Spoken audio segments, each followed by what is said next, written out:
दोघांचा सुद्धा या चर्चेत पुन्हा एकदा मी स्वागत करते आणि विजय सरांकडे सुरुवातीला येते। विजय सर, तुम्ही ही पत्रकार परिषद ऐकली असेल।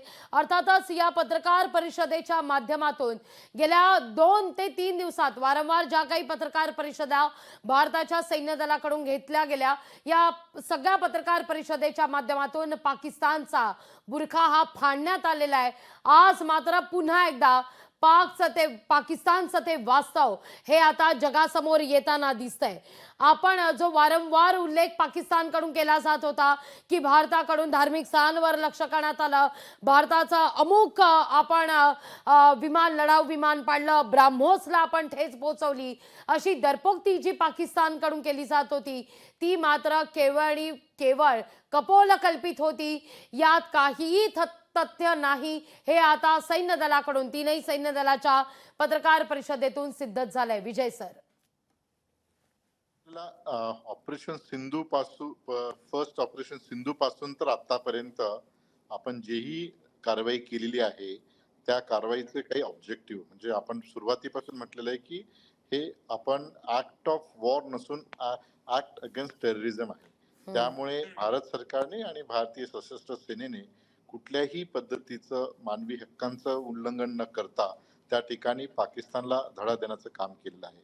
त्यामुळे पाकिस्तानला काउंटर करण्यासाठी त्यांच्याकडे तेवढी लष्करी शक्ती, तेवढी कॅपॅबिलिटी नसल्या कारणाने एक सेट नॅरेटिव्ह त्या ठिकाणी त्यांनी केला।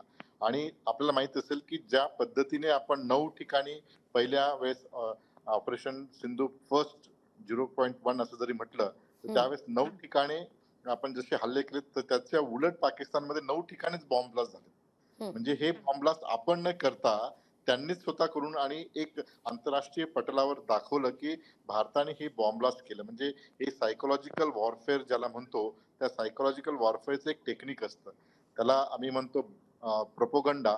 आणि 2 पद्धतीचा प्रोपोगंडा असतो, एक ब्लॅक प्रोपोगंडा आणि एक व्हाईट प्रोपोगंडा। तर ब्लॅक प्रोपोगंडा म्हणजे जे चुकीचं आहे, म्हणजे त्याला काही बेस नाही अशा पद्धतीचं। फॉर एक्झाम्पल त्यांनी 2019 आणि 2023 ज्यावेळेस मिग विमानांचं आपल्याकडे क्रॅशेस झाले होते त्याचं पिक्चरायझेशन दाखवून पाकिस्तानने या ठिकाणी आम्ही हल्ले करून हे विमानं पाडले वगैरे वगैरे अशा पद्धतीचं त्यांनी पिक्चरायझेशन करून त्याला एक ब्लॅक प्रोपोगंडा केला। आणि दुसरा व्हाईट प्रोपोगंडा की स्वतःकडे काही लष्करी शक्तीचं हे नसताना सुद्धा एक प्रकारे प्रसार माध्यम, शासकीय प्रसार माध्यमांच्या द्वारे एक मेसेज द्यायचा कम्युनिटीला की आम्ही भारताविरुद्ध ही लढाई करण्यास सक्षम आहोत। अशा पद्धतीचं फेक नॅरेटिव्ह तयार करून पाकिस्तानने आपल्या विरुद्ध एक मोहीम उघडली होती आणि त्या मोहिमेसाठी त्याने वेळोवेळी प्रयत्न केला, परंतु आपल्याकडे असणारे जे सेट टार्गेट असल्यामुळे आपण कोणत्याही मोहिमेला बळी न पडता म्हणजे सुरुवातीपासून आपण क्लिअर केलं होतं की कुठल्याही म्हणजे आजही आता 75 वर्षात कधीही भारताच्या सेनेने कुठल्याही मशिदीवर भारतात नाही किंवा भारताच्या परकीय इथेही कधी हल्ले केले नाहीत। अशा पद्धतीचा म्हणजे एक नॅरेटिव्ह तयार करून जागतिक मत आपल्याकडे ओढण्यासाठी त्यांनी सर्व प्रयत्न केला आणि ते अतिशय केविलवाणी प्रयत्न त्यांनी केलेला आहे, परंतु त्याला कुठलाही भीक घातलेली नाही।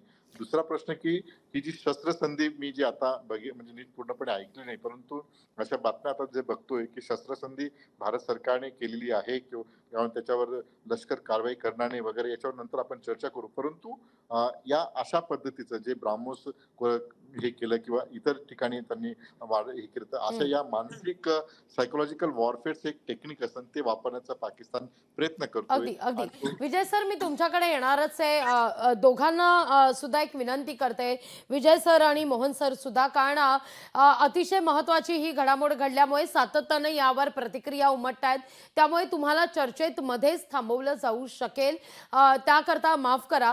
पण या सगळ्या संदर्भात कर्नल अर्थात सोफिया कुरेशी यांनी काय म्हटलं होतं काही क्षणापूर्वी ऐकूया आपण आणि पुन्हा एकदा या चर्चेकडे वळूया।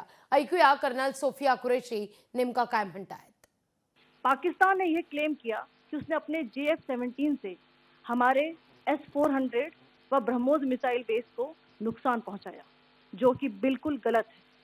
दूसरा, उसका यह भी मिस इन्फॉर्मेशन कैंपेन था कि हमारी एयरफील्ड जो कि सिरसा, जम्मू, पठानकोट, बठिंडा, नलिया और भुज में है, ये उसका मिस इन्फॉर्मेशन भी बहुत गलत है।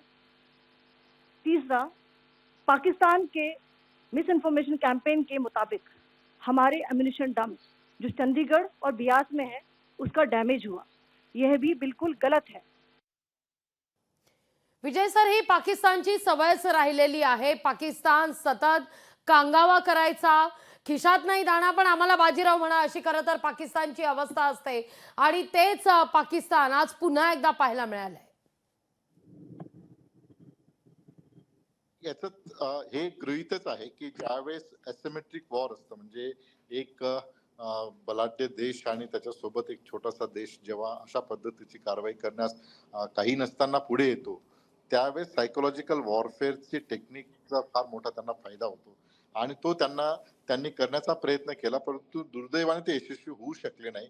कारण भारताचं जे कल्चर आहे, भारताची जी संस्कृती, भारताची जी लोकशाही आहे, भारताची जी डेमोक्रेसी आहे, भारताने गेल्या 75 वर्षात ज्या पद्धतीने विकास आणि सर्वांगीण विकास केलेला आहे, त्या विकासाच्या अनुषंगाने आणि त्याचं जे परसेप्शन आहे, ग्लोबल परसेप्शन, त्या अनुषंगाने अशा खोटारड्या सायकोलॉजिकल वॉरफेअरच्या टेक्निकने आपल्याला युद्ध जिंकता येत नाही, म्हणून त्यांनी त्या ठिकाणी तशा पद्धतीचं नॅरेटिव्ह केलेलं आहे. परंतु त्या नॅरेटिव्हला आंतरराष्ट्रीय पटलावर फार काही किंमत नाही आणि पुढे राहणारही नाही. आता प्रश्न फक्त की याला आपण पुन्हा कसं काउंटर करणार आहोत, म्हणजे फार त्याच्याविषयी चर्चा करण्याची गरज नाही. आपण कधीही कुठल्या मशिदीवर किंवा धार्मिक स्थळावर भारतीय सेनेने कधीही हल्ले केलेले नाहीत. आपला इतिहास अतिशय उज्ज्वल आहे, त्यामुळे तशा पद्धतीच्या नॅरेटिव्हला आपण कोणीही बळी पडण्याचं काही कारण नाही. लोकशाही मराठी ऐका, पहा, जागरूक रहा.